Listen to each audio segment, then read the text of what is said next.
बरियारपुर में रविवार को साउथ सिटी अस्पताल के सामने स्थानीय नागरिकों और 15 सामाजिक संगठनों ने टूटी सड़क, जलभराव, अवैध पार्किंग तथा अस्थायी ट्रैफिक पुलिस की मांग को लेकर विरोध प्रदर्शन किया। प्रदर्शनकारियों ने प्रशासन से शीघ्र समाधान की मांग करते हुए चेतावनी दी कि निर्धारित समय के भीतर कार्रवाई नहीं होने पर आंदोलन तेज किया जाएगा। इस दौरान जिला प्रशासन को ज्ञापन सौंपने का भी निर्णय लिया गया। যারা আছেন, যারা এটার ভুক্তভোগী, সবাই এই প্রতিবাদী জনসমাবেশে যোগদান করুন। আমরা যদি সবাই মিলে একসাথে সরব হই তাইলে এই প্রবলেমগুলোর সলিউশন হইব না, হইলে কিন্তু হইতো না। আমরা কিন্তু ব্যক্তি স্বার্থে এখানে দাঁড়াইছি না, আমরা সামাজিক স্বার্থে এখানে জমা হইছি। এই যে ভোগান্তি, এই যে নরক যন্ত্রণা, সকাল থেকে ধরে একদম রাত্রে 11:30 11:30 পর্যন্ত, এটা কিন্তু আমাদের সবার প্রবলেম।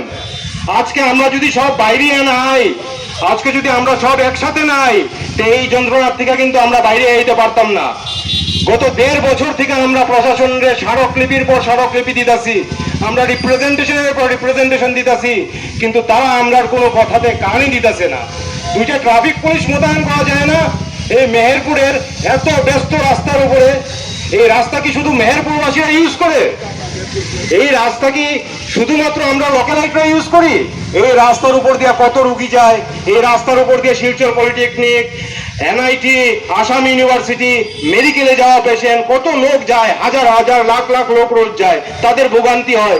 প্রশাসনের নজরে কি এইটা হয় না যে আচ্ছা অ্যাটলিস্ট 2টা ট্রাফিক পুলিশ কমসে কম স্থায়ীভাবে এখানে মোতায়েন করতো, যাতে ট্রাফিকগুলা ঠিকভাবে চলাচল করতে পারে, যাতে লাইন ধরে ট্রাফিকগুলা যেতে পারে, যাতে রাস্তা। শহরের জনগণ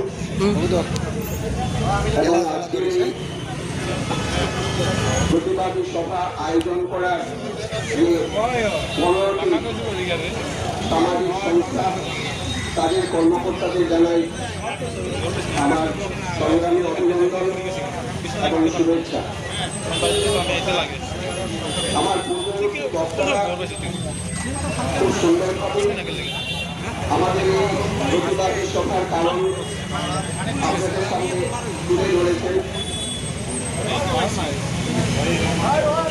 আমি দুইটি কথা আপনাদের বলতে চাই। সেই কথাটি হচ্ছে যে আমরা নাগরিকরা আমরা কি চাই?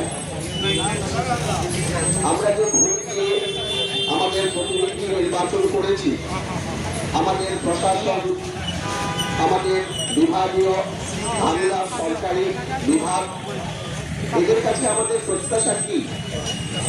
প্রথম কথা হচ্ছে একজন নাগরিক হিসাবে আমাদের ন্যূনতম এবং সামান্যতম প্রত্যাশা হচ্ছে যে আমাদের নাগরিক জীবনের যে আমাদের দৈনন্দিন জীবনের যে চলাফেরা করতে, আমাদের স্বাভাবিক জীবনযাত্রা নির্বাহ করতে যে প্রয়োজনগুলো, সেই প্রয়োজনগুলো কি? সেই প্রয়োজনগুলো হচ্ছে যে আমরা যে রাস্তা দিয়ে হাঁটবো সেই রাস্তাটা যেন ভালো হয়, আমাদের জন্য যেন ফুটপাথ থাকে, আমরা যেন রাস্তায় আলো পাই, এবং আমাদের যে বৃষ্টি হওয়ার পর যে জলগুলো জমে থাকে সেগুলো যেন নালা বাধিত হয়ে সেগুলো নদী গর্ভে চলে যায়, আমাদের বাড়ি, আমাদের দোকান পাট এগুলো যাতে না ডুবায়।